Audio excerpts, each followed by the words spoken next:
Well, me and Science, I met him through my homie D Julian. And, you know, we figured like we got 5 joints between each of our projects. So I'm like, so it's about time, you know what I mean, for us to put out something ourselves. So he had just dropped the album, When Skies Fall, in November. I was in London and I heard it and I was like, all right, next year, 2012, I'm like, in the beginning of the year, next year, we're going to do something. You know what I mean? He was like, all right, yeah, you know, whatever. And I was like, nah, seriously, man. Next year, this is like a week after he dropped his project. I'm like, yo, I know you just dropped something, and I know you want to let it ride and give it some time, but next year, be ready. You know what I'm saying? And I think when I got back from London, it was like December, I started making beats for him. And then, you know, March, you know what I mean? It was there, Divinescience. You know, I sent him the beat, like he let me do me. You know what I mean? I sent him the beats and he worked fast. He got his own studio in the crib, everything like that. And he just, I mean, I sent him a beat on Monday. He sent him back to me on Thursday. You know what I mean? And then from there, you know, it's just real organic. Like the chemistry, like it just works. It's like I'm a producer, he's the MC. It's just the basic elements of hip hop. Of the work with Ghostface. Ghostface is like one of my favorite artists. Nas, Common, you know, all the real great lyricists. Black Thought, Most Def, you know what I mean? Like all the greats, man. You know, I would love to do something, just something with them, anything, you know what I mean? But what inspired me to get into production, I mean, I've been making music all my life. So I think it started probably like around 2008. You know what I mean? I was my homegirl, she had a Mac and had a keyboard about that big, and she had GarageBand, and I made my first beat on it, and I was like, you know what? I mean, it was a corny beat, but I was like, yo, let me try to get into this. I started out DJing, and I sold my turntables. I got a keyboard, I got a new window, and started rocking off that. And then I was working in corporate America. I had my homeboy gave me Reason. He was like, yo, you don't need nothing. You don't need no keyboard. All you need is a mouse. And I was like, you lying, you know what I mean? So I would be up in the office, right? And I would have like the 2 earpieces, and I have an earpiece in here and Reason on the screen. And I'd just be clicking around making beats. And then after a while, after a couple years, I mean, I just, you know, with practice, I just kind of got nice at it. And started making beats with Reason, started letting people hear it. Everybody was feeling it. And then I always used to feel like I wasn't authentic enough because I wasn't using hardware. Like I was always using software. And, you know, I used to watch your people. It's like, oh, you're not a real producer.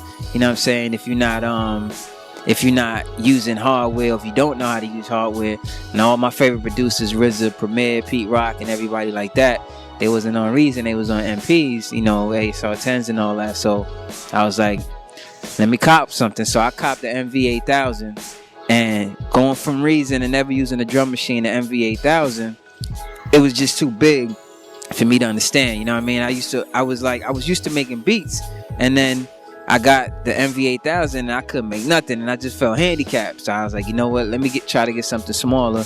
So I got an MPC 1000, and that was like the perfect mix, you know what I mean? Because it wasn't too complicated. Like, it was just easier for me to use.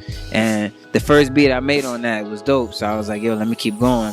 And I used to watch YouTube videos of heads using the machine, and just after watching them do it, you know, I just kind of like, I always had an ear for music, so I just kind of like mimicked what they were doing, and then started to create my own style out of it, you know what I mean? And then started getting good with it, you know what I mean? I was like, all right, well, let me put my video up and see what people think.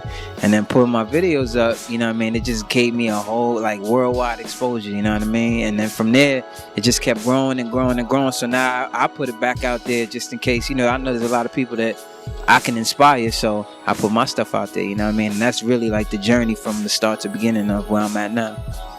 Well, my beat, it changes sometimes depending on what the artist wants. If I'm just in the crib and I'm vibing, I normally would go through like 100 records, you know what I mean, and find samples on whatever I could find, drums, you know, vocal samples, whatever kind of samples, and I'll store them in a folder. And then if I find something that's really, really dope, like I might just stop and I might try to work on it then. But sometimes, most of the time, I just let it marinate. Like I might hear something, I let it marinate and I think over it, and I have like 50, 60 samples chopped up, and then I just sleep on it. And then the next day I just come back and I'll listen to all of them again and then whichever one that grabs me the next day, because like when you listening to a whole bunch of different records, you just hear different things, but after you sleep and let it marinate, you come back the next day, you know, then you like, all right, what stands out, what you know, out of these 60, what I like, and then I just go in like that, start with a simple, you know, maybe a simple drum break or something like that, and then once it comes, be like, I can't even explain it, like once it start, like it's not me anymore. It's like I just turn into a robot. Like I can't even explain the process. Sometimes I just want to put the camera on, but when the camera's on, then I feel like I gotta act. But like if somebody was just spying on me and watching me, like I look like a monster. Like my hands is just going crazy, you know what I mean? And I'm just actually like in the vibe. And then when I'm done, you know, I just sit back and be like, damn, like I'm listening to it, like, wow, I came up with that, you know what I mean? You know, I love doing it, you know what I mean? So I think that's the best part about it, is that I just keep it real, you know. I light some incense, you know what I mean? Just late at night, 2 o'clock in the morning, just vibe, you know what I mean? And that's when I come up with most of my stuff. I'm looking to tour wherever, so if you want to book me, holler at me, kingoutdivine9@gmail.com. But I got a project with my homie Black Tex that's coming out. Right now it's currently called Nothing Takes. It'll be coming out sometime in the fall. And I also have another project with LD Henriquez, the poet from London. That's right now it's called Cloud 27, 127. I'm sorry, Cloud 127, and that should be coming out in the fall as well.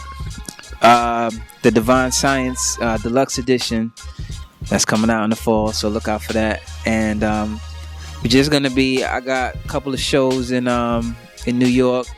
Once I get the dates, you know, it'll be around in May and June and July.